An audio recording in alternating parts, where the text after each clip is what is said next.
Olá, estudante! Aqui é Dimas Vilaça, professor de Química do blog do Enem. Muito bem, dando continuidade à nossa sequência de aulas, vamos abordar um assunto com uma incidência bem alta nos exames do Enem, que é ligações químicas. Você sabe, é claro, que existem ligações entre átomos, existem ligações, forças de atrações entre moléculas, as chamadas forças moleculares, que é um assunto de um outro capítulo. Na aula de hoje, nós vamos abordar uma divisão clássica das chamadas ligações químicas. Bom, nós dividimos em três tópicos: a ligação iônica ou eletrovalente, a ligação molecular ou covalente e a metálica, que é a mais fácil de ser compreendida. A ligação iônica, também chamada eletrovalente, ela é caracterizada quando você tem um metal que é sempre um bom doador de elétrons. Lembra disso? Tem menos de 4 elétrons na camada de valência, ele vai perdê-los. Esse metal se transforma em cátion e o ametal que recebe os elétrons se transforma em ânion. Então veja que o metal sempre à esquerda. Ó, vou até virar de costa para você lembrar. Tabela periódica, metais à esquerda, a metais à direita. O metal perde, fica positivo, cátion. O ametal recebe. Cuidado, ligações iônicas ou eletrovalentes nunca formam moléculas. A diferença é clara. Põe sal de cozinha, NaCl, o exemplo clássico, ó. NaCl, Na+, Cl-1, na mão. E na outra você coloca água. A água é covalente, a água é molecular.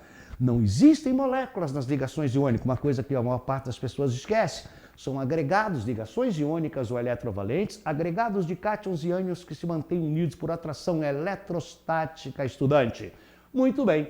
O segundo tipo de ligação que nós vamos trabalhar, a chamada ligação molecular ou covalente. Muito bem.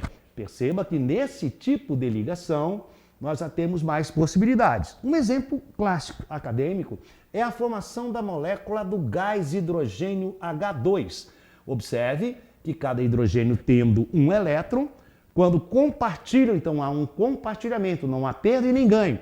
Quando há um compartilhamento, nós temos a formação da molécula do H2. Então, o primeiro caso, hidrogênio com hidrogênio. O segundo, o próprio hidrogênio, quando se liga, por exemplo, num ametal, por exemplo, a ligação formada no HCl, o famoso cloreto de hidrogênio, cloridreto, quando o gás clorídrico, quando em solução aquosa, é chamado de HCl ou ácido clorídrico. Observe que não houve perdas, não houve ganhos, houve um compartilhamento.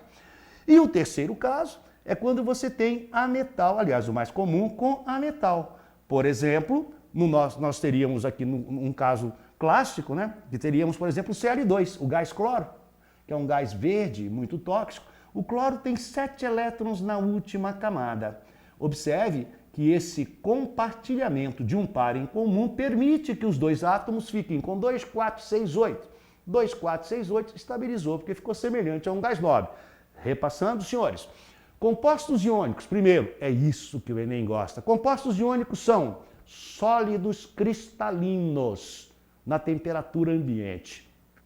Se você tiver uma estrutura com 100 ligações covalentes e tiver um único iônico, ele se comporta como composto iônico. Os compostos moleculares ou covalentes, eles podem ser sólidos, líquidos ou gasosos. Os iônicos sempre são sólidos e têm pontos de fusão elevados. Em solução aquosa, conduzem a corrente elétrica. Então, compostos iônicos, sólidos cristalinos, metal com ametal, metal sempre à esquerda. Imagine uma molécula, por exemplo, como NaClO. As ligações entre o cloro e o oxigênio são covalentes. Mas a ligação com o sódio é iônica, então pode ter 100 ligações covalentes. Se tiver uma iônica, o composto se comporta como iônico. Por isso que todo sal é um composto iônico. Qualquer sal, sulfato de sódio, sulfato de potássio, cloreto de potássio, cloreto de sódio, sulfato duplo de potássio e uranila, qualquer sal é um composto iônico, por isso todo sal é sólido em condições ambientais. Já os compostos moleculares, como você viu, nós temos aí, primeiro, HH, hidrogênio com hidrogênio. Segunda possibilidade, hidrogênio com ametal. Olha só, o exemplo clássico aqui, um hidrácido, o ácido clorídrico. E ametal com ametal, o Cl2. Muito bom. O terceiro tipo de ligação, a chamada ligação metálica.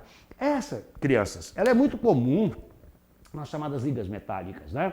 Às vezes é necessário que você altere o ponto de fusão, ebulição. Por exemplo, olha o caso do ouro. Por que você fala assim, ouro 24K? Porque só tem ouro, 100%. Aliás, não se presta para joalheria. Ele é muito, apresenta uma, não tem uma consistência muito rígida. Para dar um blend, para dar uma consistência maior, eu posso misturar cobre. O cobre, quando misturado, se eu botar, por exemplo, 25% de cobre e 75% de ouro, eu vou ter um ouro 18 quilates. Então, ó, ouro 24, uma liga, o elemento ouro puro, elemento químico AU, áureo. Tá. Ouro 18, ouro mais cobre. 75% de ouro, 25% de cobre. Ah, mas eu quero uma coisa mais barata. 50% de ouro, 50% de cobre. É o ouro 12. Isso é uma liga, senhores.